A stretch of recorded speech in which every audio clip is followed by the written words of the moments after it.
Hello friends, कैसे हो आप सब। आई होप आप सब अच्छे होंगे। एक बार फिर से आप सबका आपके अपने यूट्यूब चैनल ज्ञान से रोचक जानकारी में बहुत बहुत स्वागत है। आज हम आपको बताने जा रहे हैं कि छठ पूजा में कौन से नियमों का पालन करना चाहिए, कौन सी ऐसी चीज़ें हैं जो कि व्रत में नहीं करनी चाहिए।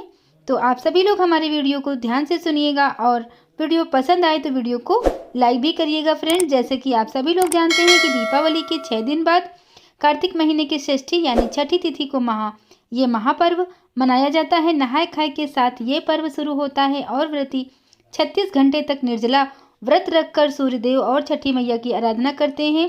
इस पर्व को सबसे कठिन पर्व में से एक माना जाता है, जिसमें अगर गलती से भी कुछ चूक हो गई तो व्रती के सारे नियम भंग हो जाते हैं। तो इसलिए इस बात का ध्यान रखना बहुत ज़रूरी है कि कौन से नियम हैं जिनका हमें पालन करना चाहिए।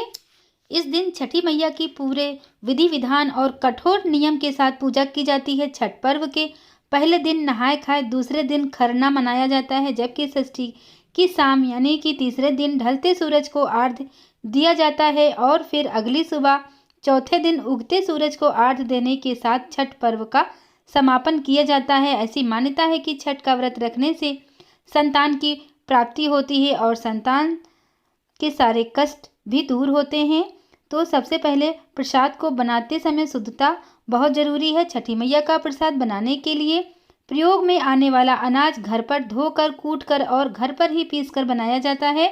इसकी शुद्धता का विशेष ध्यान रखा जाता है। इस दौरान चिड़िया अनाज को जूठा ना करें, इसका भी विशेष ध्यान रखा जाता है। अगर गलती से भी किसी का अनाज पर पैर पड़ जाए तो उसे अपशगुन माना जाता है। दूसरी चीज़ है कि घर में गंदगी ना करें। पूजा के दौरान जूठे बर्तन, गंदे कपड़ों का ढेर नहीं लगाना चाहिए। जिस जगह प्रसाद बन रहा हो वहाँ साधारण भोजन नहीं बनाया जाना चाहिए। साथ ही उस स्थान पर खाना खाना भी वर्जित है। तीसरा है फ्रेंड्स, नए चूल्हे का प्रयोग। छठी मैया का प्रसाद बनाते समय शुद्धता का सबसे ज़्यादा ध्यान रखा जाता है। इसके लिए इसे हमेशा ऐसे चूल्हे पर बनाया जाता है जिसे रोज लीपा जा सके। ऐसे में घरों को मिट्टी के चूल्हे बनाने चाहिए और परंपरा भी है, लोग इस दिन चूल्हा भी बनाते हैं। अगर गैस का प्रयोग करना हो तो नया स्टोव का प्रयोग किया जाता है, जिसे हर साल केवल छठ के दिन ही निकाला जाता है। नियम है कि पहले से बने चूल्हे पर छठ का प्रसाद नहीं बनाया जाता। चौथा नियम है फ्रेंड्स, बिस्तर पर सोने की मनाही। जो इंसान व्रत रखता है उसे 4 दिनों की छठ पूजा का व्रत रखना होता है और पलंग या तखत पर सोने की मनाही होती है। ऐसे में वह जमीन पर चटाई बिछाकर सो सकता है और कंबल आदि का प्रयोग कर सकता है। पांचवा है नेचुरल चीज़ों का प्रयोग। पूजा के लिए बांस से बने सूप और टोकरी का ही इस्तेमाल करना होता है। छठ पूजा के दौरान कभी स्टील या शीशे के बर्तन प्रयोग नहीं करने चाहिए। प्रसाद भी शुद्ध घी से बनाया जाता है और फलों का प्रयोग किया जाता है। छठा है काम, क्रोध, मद, लोभ से दूर रहना चाहिए। व्रती को पूरे सप्ताह इस बात का ध्यान रखना चाहिए कि व्रत रखने के दौरान वह झूठी बातें, काम, क्रोध, लोभ, धूम्रपान आदि का प्रयोग ना करें। छठ पर्व के चारों दिन पूर्ण ब्रह्मचर्य का पालन करना होता है। इसके अलावा आप कठोर भाषा या अपशब्द का प्रयोग करने से भी बचें। सातवां है फ्रेंड्स, सात्विक भोजन। छठ पूजा के दौरान घर में सात्विक खाना ही बनाना होता है। प्रसाद बनाते समय गलती से भी हाथ से नमक नहीं छूना चाहिए। व्रती और घर के सदस्य भी छठ पूजा के दौरान प्याज, लहसुन और मांस मछली नहीं खा सकते।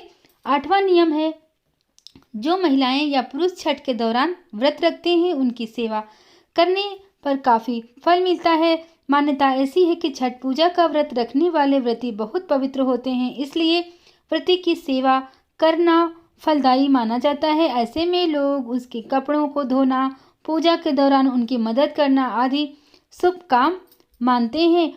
नवा नियम है कि घर या परिवार के अन्य लोग अगर सूर्य को अर्घ्य देना चाहते हैं तो उससे पहले कभी भी भोजन ग्रहण न करें। व्रती पहले और दूसरे दिन सूर्य को जल देने के बाद ही भोजन ग्रहण करते हैं। सुबह या शाम के अर्घ्य के समय तांबे के लोटे का प्रयोग करना चाहिए।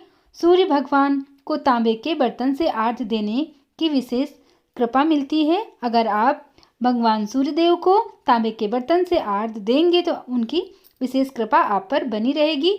और फ्रेंड्स, 10वां और आखिरी नियम है कि छठ पर्व के चारों दिन व्रती को नए कपड़े पहनने होते हैं। ऐसे में महिलाएं साड़ी और पुरुष धोती कुर्ता पहनते हैं। तो सभी जो भी छठ पूजा के व्रती हैं उन लोगों को इन सभी नियमों का पालन करना बहुत ज़रूरी होता है। छठ मैया आप सभी लोगों की मनोकामनाएं पूरी करें, सबके संतान की लंबी उम्र दें, सबको संतान सुख की प्राप्ति दें।